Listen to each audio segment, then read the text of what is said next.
নমস্কার, কেমন আছেন সবাই? বিকাশ ইলেকট্রনিক্স বাংলার আরেকটি নতুন ভিডিওতে আপনাদেরকে স্বাগতম জানাই। আজকের ভিডিওতে আমি আপনাদের জানাবো পিক্সেল এলইডি ওয়াইফাই গেট কন্ট্রোলারের ব্যাপারে।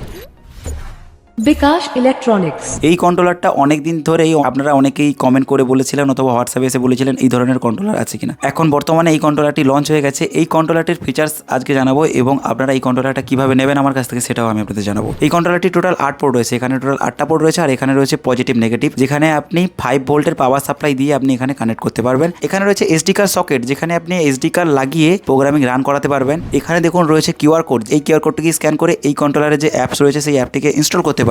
এবং এখানে রয়েছে পাসওয়ার্ড, এই সিগন্যাল কানেক্ট করার জন্য পাসওয়ার্ড দেওয়া রয়েছে। পাসওয়ার্ডটা হচ্ছে 12341234। এই কন্ট্রোলারটি যদি আমি আপনাদের বলি 12/24 16/32 এই ধরনের যে গেট হয়ে থাকে সেই গেটের কিন্তু আপনারা 3D ডিজাইন চালাতে পারবেন। এর সঙ্গে সঙ্গে আপনি চাইলেও এই কন্ট্রোলারটা দিয়ে আপনি যখন খুশি নাম চেঞ্জ করতে পারবেন। অ্যাপ ওপেন করবেন, অ্যাপ ওপেন করার সঙ্গে সঙ্গে আপনি ওখানে নাম ইনপুট করবেন, নাম ইনপুট করার সঙ্গে সঙ্গে বোর্ডে আপনার নাম চলে যাবে। আপনি যখন খুশি খুব সহজেই নাম চেঞ্জ করতে পারবেন। আর প্রোগ্রামিং চেঞ্জ করা যদি হয়ে থাকে প্রোগ্রামিং চেঞ্জও আমাদের কাছ থেকে করতে পারবেন, যেটা আমরা ফাইলের মাধ্যমে আপনার হোয়াটসঅ্যাপে শেয়ার করে দেবো। ওইটা আপনি ডাউনলোড করে এসডি কার্ডে লাগিয়ে দিলে আপনার প্রোগ্রামিংটা চলা স্টার্ট হয়ে যাবে। এরপর আমি যদি বলি এই কন্ট্রোলারটি আপনারা কিভাবে নেবেন। এই কন্ট্রোলারটি নেওয়ার জন্য ডেসক্রিপশনে হোয়াটসঅ্যাপ নাম্বার দেওয়া রয়েছে অথবা স্ক্রিনেও নাম্বার দেওয়া রয়েছে, ওখান থেকে আমাদের সঙ্গে কন্ট্যাক্ট করতে পারেন, যেটা আমি আপনাদের বেস্ট প্রাইজেস প্রোভাইড করবো এবং এটার ব্যাপারে ডিটেলসও বলে দেবো। আপনারা যদি ডিটেলসে এর এফেক্ট এবং এর ব্যাপারে আরও কিছু জানতে চান তাহলে কমেন্ট সেকশনে জানাবেন। অবশ্যই এর ব্যাপারে বিস্তারিত একটা ভিডিও নিয়ে আসবো। ভিডিও যদি ভালো লাগে থাকে বন্ধুদের সঙ্গে শেয়ার করবেন। আর আমার চ্যানেলটি খুবই ছোটো, তাই রিকোয়েস্ট করবো অবশ্যই চ্যানেলটিকে সাবস্ক্রাইব করবেন। দেখা হবে অনেক ভিডিওতে। সবাই ভালো থাকবেন। নমস্কার।